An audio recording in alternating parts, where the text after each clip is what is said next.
This week, we will continue with the Civil War battle for Gibson County seat, Trenton, Tennessee, which had taken place on December 20th, 1862.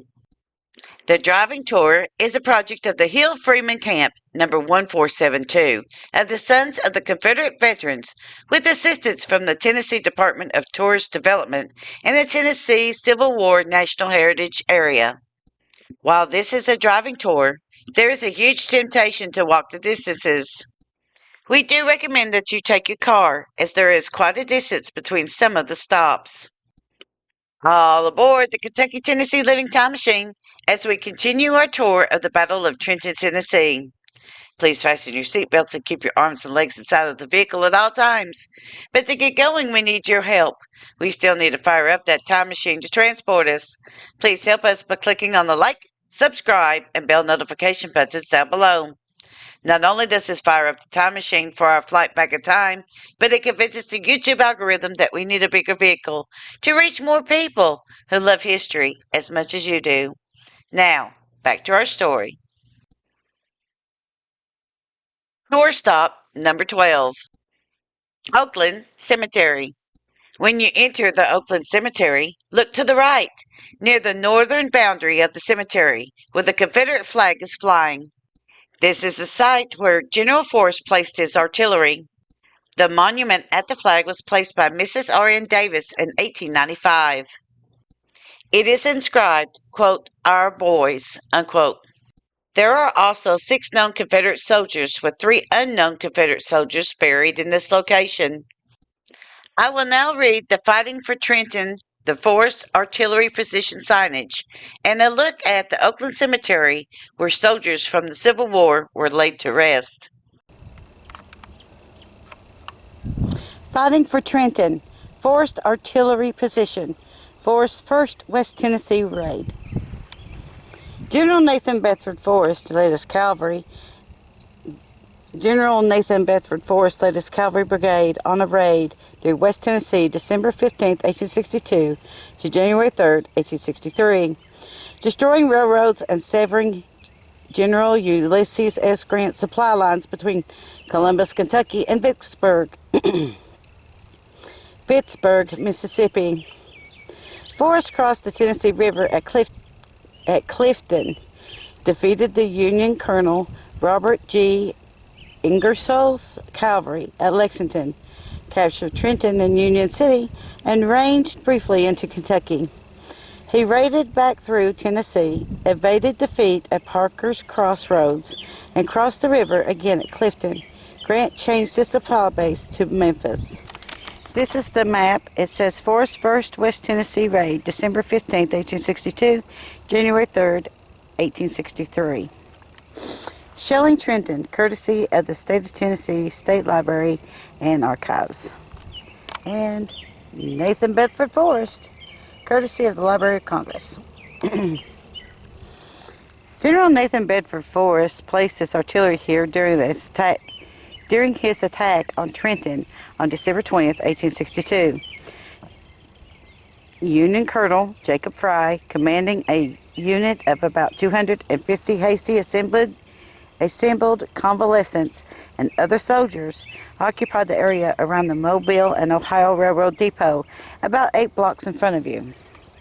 So it's 8 blocks that direction.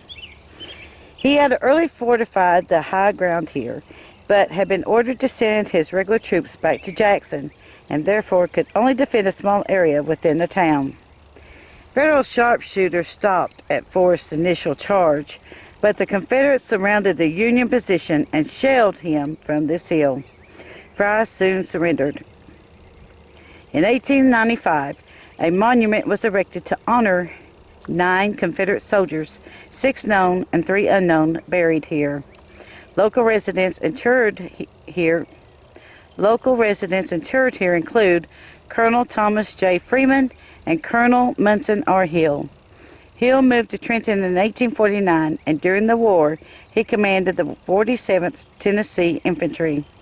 He and his men arrived at the Battle of Shiloh on April 7, 1862, the only reinforcements the Confederates received. Hill died in 1863. Freeman was born near Trenton in 1827 and commanded the 22nd Tennessee Infantry during the war. The Union fought in several battles, including Shiloh and Belmont, Missouri.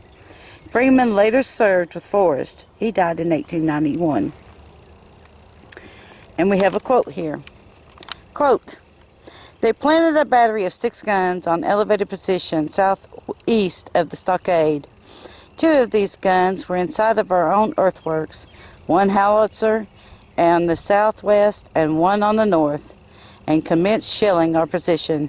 16 shells were fired, 1 passing through the depot near the large quantity of ammunition, but did not explode. Colonel Jacob Fry," unquote. Quote, "I dashed into town and was attacked." Quote, "I dashed into town and attacked the enemy at Trenton. They were fortified at the depot, but were without artillery. After a short engagement between their sharpshooters and their cavalry, our battery opened up on them, and the third fire from the battery they surrendered. General Nathan B. Forrest," unquote. And here we have the cemetery. And it's a beautiful place. And we're going to cross over here to this little memorial.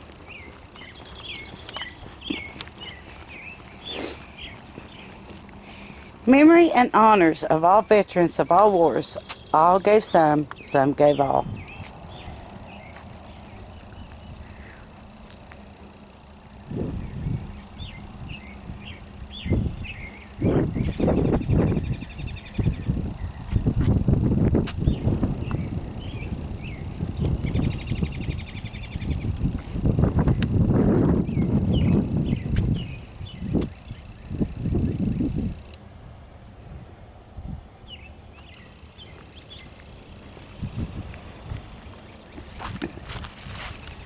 You see, there are some names back here as well.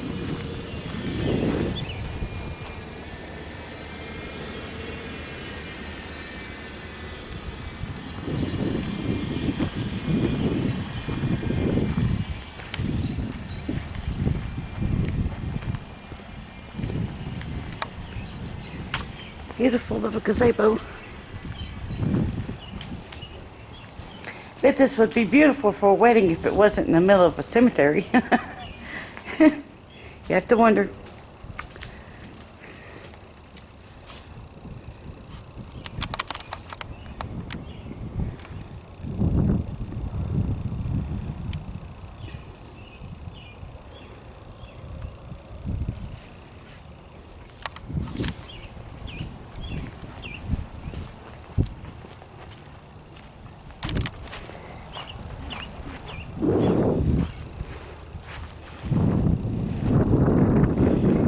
Dilla P. Easterwood, wife of William P. Kelton, April 28, 1826, December 1st, 1895. W.P., husband of Delia P. Kelton, born November 28, 1800, died July 16, 1888.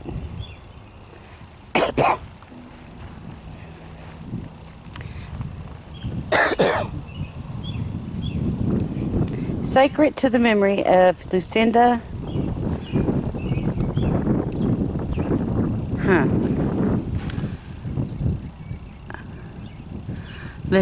H., wife of P. Kelton, aged 72, 3 months, 10 days old. So she must have been his second wife. That must have been his first wife. And this is Mr. W.P.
Tour stop number 13, Scrape's Folly. Several years before the Civil War, this building was built by James D. Scrape. The construction cost more than Scrape could afford, and thus he lost the property, and it gained the name Scrape's Folly. During the 1870s, M. Neal purchased the property. He was attending Washington College when General Robert E. Lee was president there. Neal married Eliza Green, who was the daughter of the famous Tom Green, who was a soldier for the Confederate States of America of Texas. Neal served as Chief Justice of the Tennessee Supreme Court. From the rooftop of this building, some citizens of Trenton, Tennessee, watched as Confederate forces under the direction of General Forrest attacked the Union forces at the rail depot. The Neal's daughter, Mrs. Florence Neal Jordan, willed the property to the First Presbyterian Church. The house was relocated to the Casey Jones Village in Jackson, Tennessee. It was renamed the Providence House at its new location. Wilkins House. Also, the Wilkins House is located on this property. It was owned by Little John Wilkins, who was a local merchant. Little John Wilkins would die in his home in the 1840s.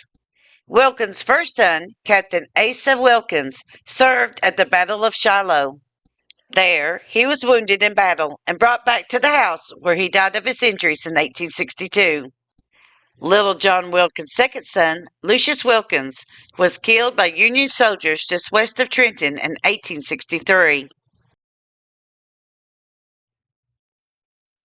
Thank you. Kentucky Tennessee Living would like to thank you for watching our video series on the Battle of Trenton, Tennessee, self-guided driving tour. Don't forget to hit that like button, as the more likes we receive, the more likely YouTube is to suggest our videos to other viewers. Also, to receive notice when we upload a new video, be sure to subscribe and click the bell notification buttons. Thank you for continuing to support Kentucky Tennessee Living as we are discovering the mysteries in Appalachian history.